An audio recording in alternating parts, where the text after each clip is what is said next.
се тоа лажни вести? Какви штети може да нанесат дезинформациите? Како да се одбраниме од лажни вести? За ова ќе зборуваме во четвртиот дел од видеокурсот за медиумска писменост, продуциран како дел од проектот Младинска медиумска лабораторија, кој се реализира во регионалната програма Нашите медиуми, акција на граѓанското општество за поттикнување медиумска писменост и активизам, спротивставување на поларизацијата и промовирање на диалогот. Во претходниот дел зборувавме за критичка евалуација на информациите и зошто е таа потребна, а сега ќе дознаеме нешто повеќе за природата на лажните вести и дезинформациите и како да се справиме со нив. Останете со нас.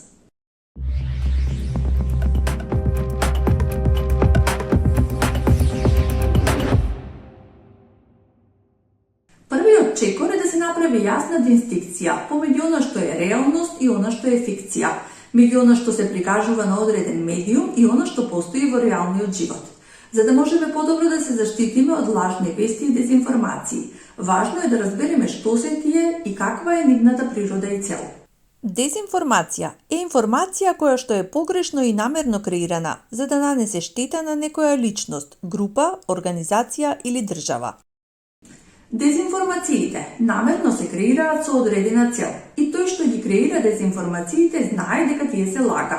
Лажните вести се сериозна закана за демократијата, бидејќи влијаат врз јавното мислење. Например, дезинформирани гласачи носат лоши одлуки на избори. Дезинформација е намерно ширење лажни или погрешни информации за измама или манипулација преку стратегиски и медиумски тактики заради постигнување политички, воени или комерцијални цели. Со можностите кои ги дава интернетот, дезинформациите имаат потенцијал брзо да се шират и стануваат глобална закана. Тие се опасни бидејќи можат да предизвикаат поделби и тензии, па дури и немири и насилство, во области каде меѓуетничките и меѓуверските односи се чувствителни. Можат погрешно да влијаат на јавното мислење во однос на евроатлантските интеграции, миграцијата, вакцинацијата, социјалните политики и други важни општествени прашања.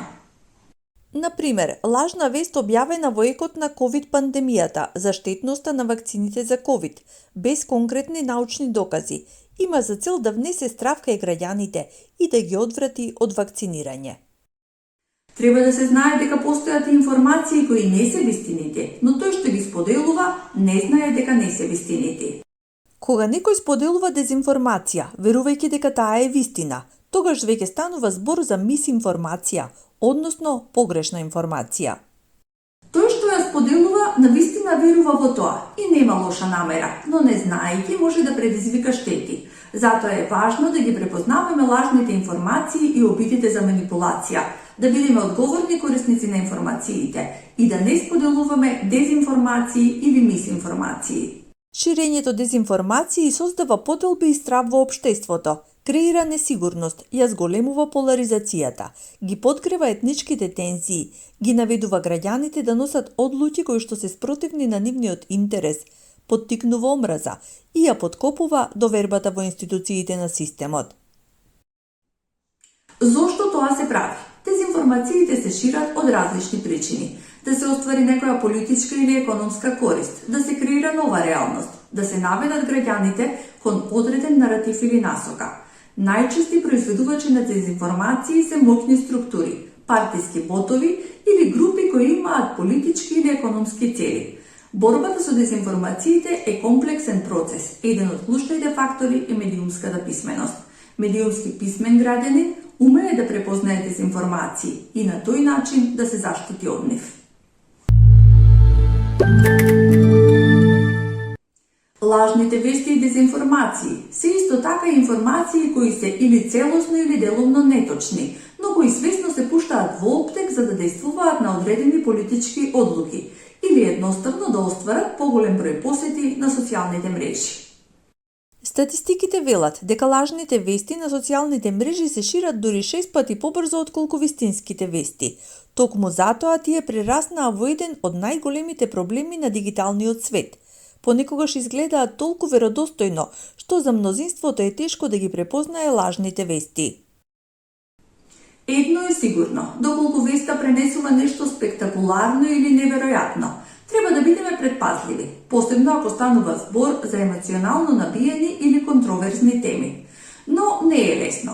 Чувате ли домашен миленик? Дали ви поверувале ако на социјалните мрежи прочитате изјава на локален политичар во која тој бара да се забрани граѓаните дома да чуваат маче или куче? Ке се изненадите колку многу луѓе поверувале во ваква вест. Ваков интересен пример доаѓа од Германија. На социјалните мрежи бил објавен скриншот од наводен цитат на Аналена Бербок од партијата на Зелените, во кој таа бара да се забрани приватно чување животни, затоа што куќните миленици произведувале премногу штетен јаглероден диоксид.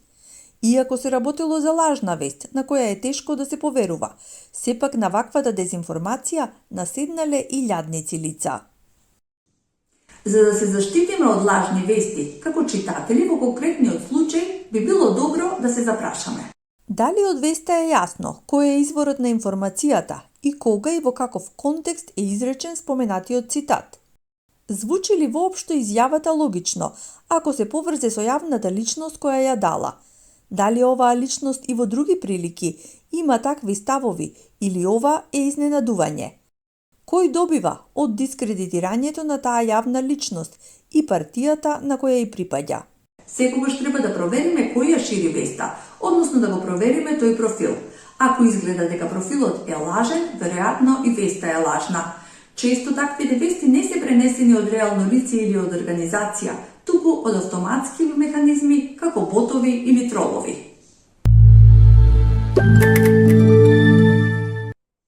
Дополнителни проверки на медиумските содржини и медиумите кои ги пренесуваат секогаш се корисни, со цел да не бидете изманипулирани. Еве што може да направите. Проверете го медиумот. Денес, речиси сите медиуми имаат своји веб портали. Проверете дали медиумот има импресум. Тој покажува кој е одговорен и кој стои зад содржините. Овој податок најчесто се наоѓа на почетната страница.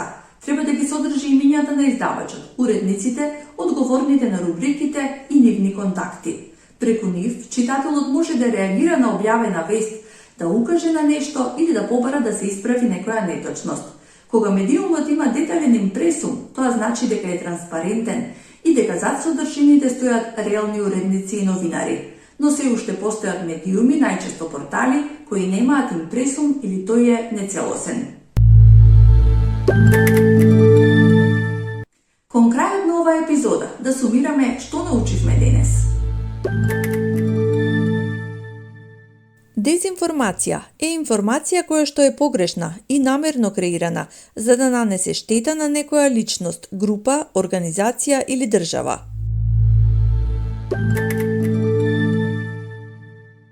Дезинформациите свесно се создаваат, споделуваат и шират. Тие предизвикуваат јавна штета, како поларизација, креирање тензии во општеството и еродирање на довербата во институциите. Лажните вести имаат потенцијал да создадат погрешни перцепции, паника или евентуално социјално недоразбирање. Бидете медиумски детективи. Употребете алатки за да откриете дали некоја содржина е вистинита, објективна и професионална. Проверете го медиумот, проценете дали содржината е неутрална, видете кој е автор, проверете ги изворите, споредете што напишале другите за тоа. Го проследивте четвртиот дел од видеокурсот за медиумска писменост, продуциран во рамките на проектот Младинска медиумска лабораторија.